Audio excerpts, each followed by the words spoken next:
Hi guys, Scratch here. Today I'm going to do a little different video. This is for Tom Dara's Fall Camp Tour Challenge. So I'll be showing off my camp. And then for my gun friends, I'm going to do a little range tour. So stick around. Well, first I'll start off with the shelter. This is a tarp shelter with a ridge pole. I have a tripod on one end and a live tree on the other end. And it's just 3 9x9 tarps and tarp clips, all from Menards. You'll see I used a lot of toggles and paracord in the construction of this shelter. Around back I have 2 8-inch logs stacked on top of each other, and then it's all covered with debris so less air gets through. Inside I built a raised bed out of like 2-inch size logs or so. Here you can see it's plenty big enough for my sleeping bag and thermarest mattress. I have a mylar blanket on the back of the shelter to reflect the fire's heat down onto me while I'm sleeping. And my firewood storage is right beside the bed, easily reachable when I'm in my sleeping bag at night. I closed in the tripod area and made a place under there to store my gear, and then I made a log floor in there to keep my gear out of the dirt and the mud. Outside of the shelter is one of my first projects. It's just a tripod camp chair. Very sturdy but very heavy.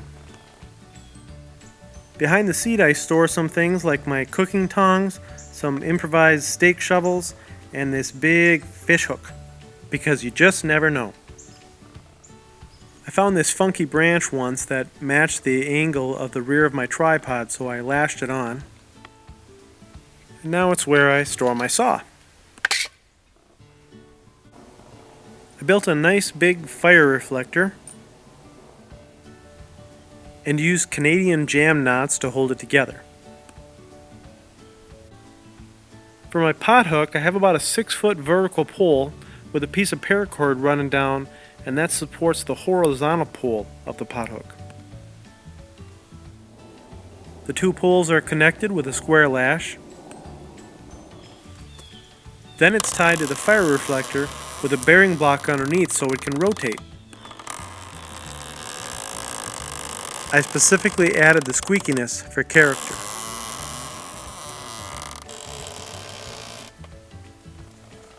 Here you can see how it rotates and how it stores out of the way when you're not using it.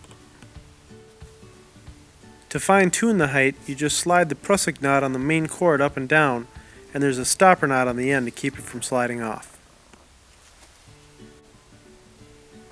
My first pot hook was this tripod I built. Straight and strong and is lashed together good, so maybe I'll use it for a chair someday.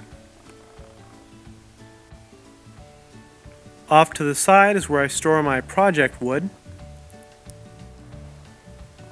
It's where I keep my straight, strong, and unusual pieces that I just can't bear to burn yet.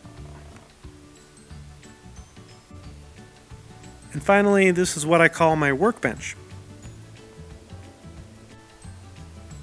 Well, that's the camp tour. As far as the surrounding location goes, I don't have mountains or a stream or a lakefront view, but I do have this view. Let's go check it out. So this is my shooting range. I do a lot of IDPA style pistol shooting and some 3-gun training, and I shoot on a tarp because I reload and it makes picking up brass a lot easier. Plus it's a little bit cleaner when it's wet out. You can see I got a pretty good supply of plastic barrels and a couple of metal ones too. I have a couple steel targets, all 3/8 AR 500 steel. I have 2 different sizes of these popper targets. I have a couple of these square ones. I have some round ones. I have 2 different sizes of torso targets, and I got probably about 30 of these wooden paper target holders. On one end of the range I have a tripod and cable setup with a trolley target system on it. It's not hooked up right now, but I take this loop and I use a come along and I winch it tight to this stake right here.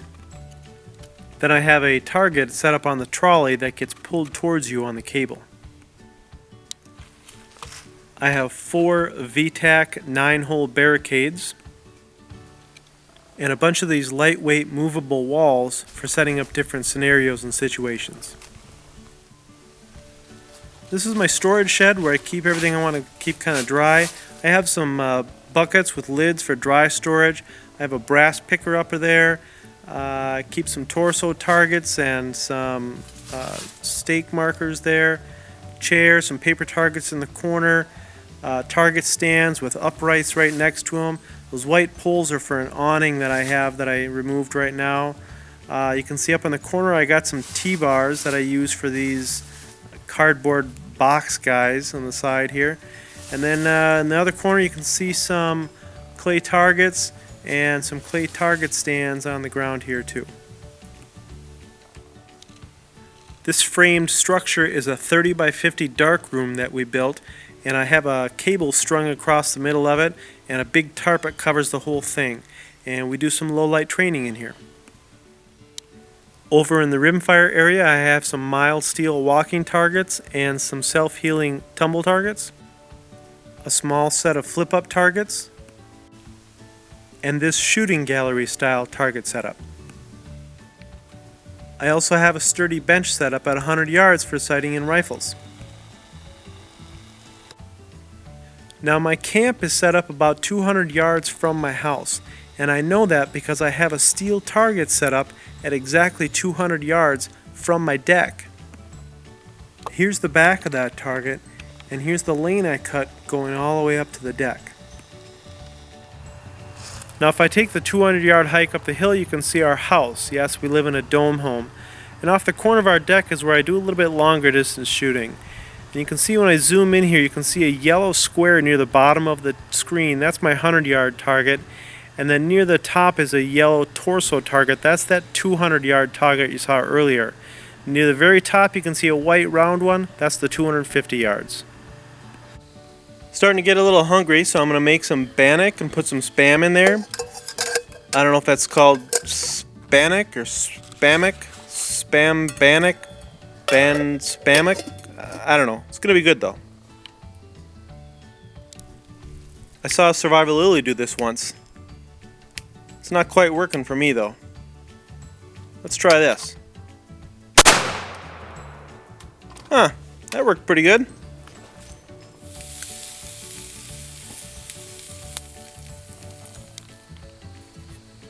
Ooh, that looks tasty. I don't get a lot of wind here, but I thought I should build a portable wall that I could put on either side of the shelter to block the wind in case I did get some. So I cut and collected a bunch of materials for it.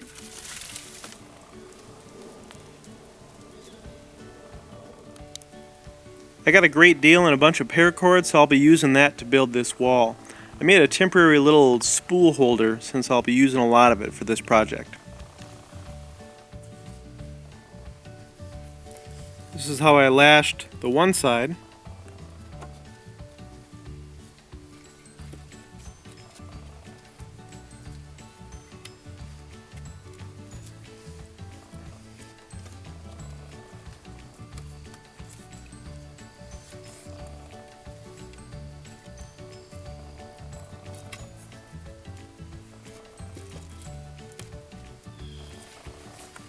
And here's how I did the other side.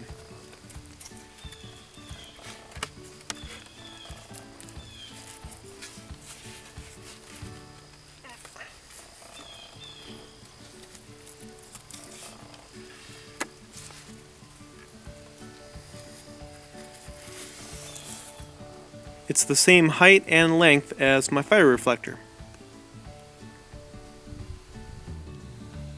It fits perfectly on the north side or on the south side, and it stores right behind the fire reflector.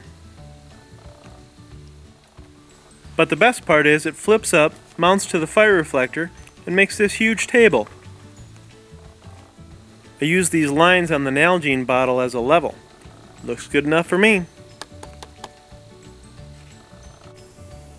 After a while it started getting dark and my fingers were sore from pulling all that paracord, so I built a fire and stared at that for a while. But I refused to go camping without making some roasted marshmallows. And a s'more or two, or three, or four. Don't judge me. In the morning, I just decided to use my little homemade camp stove instead of a campfire and make a ham and cheese omelet.